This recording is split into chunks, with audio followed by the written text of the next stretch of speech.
মামা কই যাবেন? উঠেন। ধানমন্ডি কত? আরে না, এখান থেকে যাবো না, চলো অন্য রিক্সায় যাই। অন্য রিক্সা কেন? এই রিক্সা কি সমস্যা?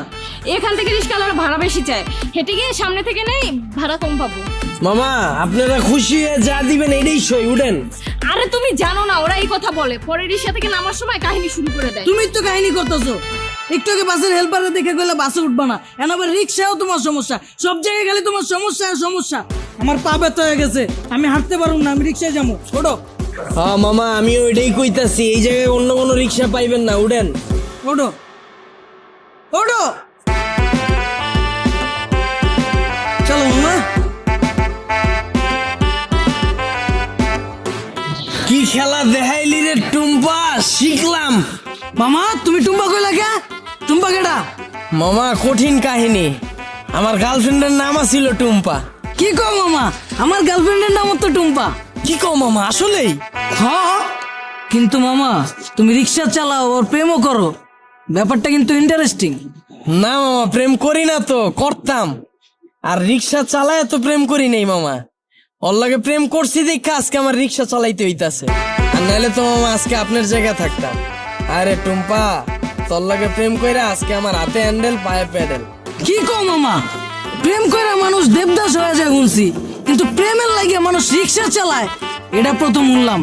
মামা তোমার কাহিনীটা কিন্তু ইন্টারেস্টিং লাগতেছে, গল্পটা কও শুনি। আরে বাবু কি শুরু করছো? ওনার এই ফালতু গল্প শুনে আমাদের সময় নষ্ট করে লাভ আছে? তার চাইতে চলো তুমি হেডফোন বের করো, আমরা গান শুনি। আরে না, মামার কাহিনীটা অনেক ইন্টারেস্টিং, মামা তুমি কও। না মামা থাক, বাদ দেন, মামি উনতে চাইতেছে না, পরে দেখা গেল আমার কাহিনী হইনা চিত্তা যাইব। আরে মামা তুমি তোমার গার্লফ্রেন্ডের কাহিনী কইবা, এটা তো হয় চেতবকে, কও মামা শুনি। মামা কি কমু দুঃখের কাহিনী, ও একটা জিনিস আছিল মামা, খালি চুস্ত। চুস্ত মানে?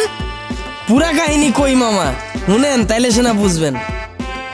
ওর মায়ায় পইরা মামা একটা চাকরি করতাম, ওই চাকরিটাও গেছে গা। পরে আর কি করার, বন্ধু বান্ধবের টাকা ধারলে ওর লগে দেখা করতাম, মাসের ভিতরে 15 দিনে দেখা করতাম মামা, 15,000 চুইস চালাইতো। কেমনে মামা? মামা হয়তো মাইয়া ছিল না মামা, হয়তো পিশাচা ছিল, রক্তের মতো টাকা খালি চুইসা খায়া ফেলাইতো। তাও মামা মনেরে বুঝ দিতে পারতাম, যদি মামা দইরা রাখতে পারতাম।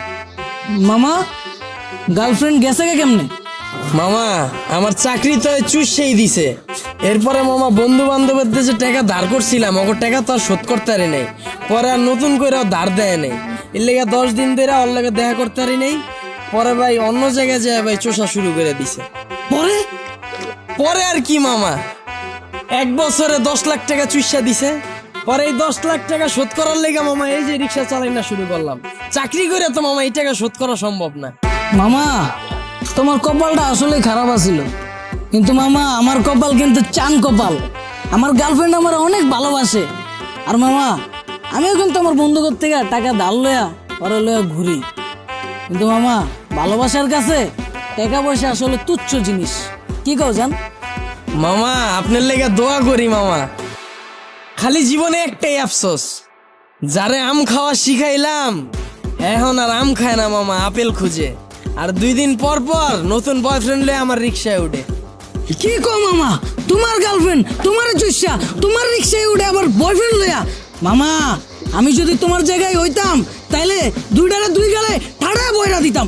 কি কো মামা, আসলেই?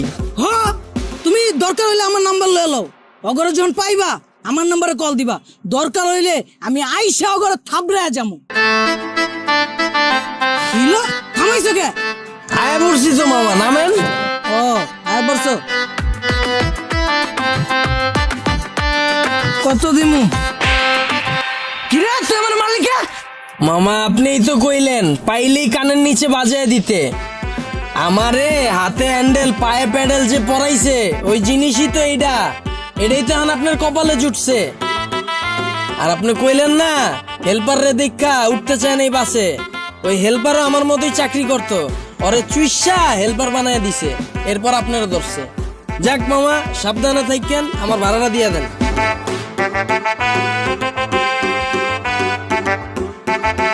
আর মামা চুষা শেষ হইলে যদি রিক্সা লাগে আমার জানায়েন মামা, রিক্সা আমার পরিচিত আছে এলাকায়। কি কি খেলা দেখাইলি রে টুম্পা, শিখলাম।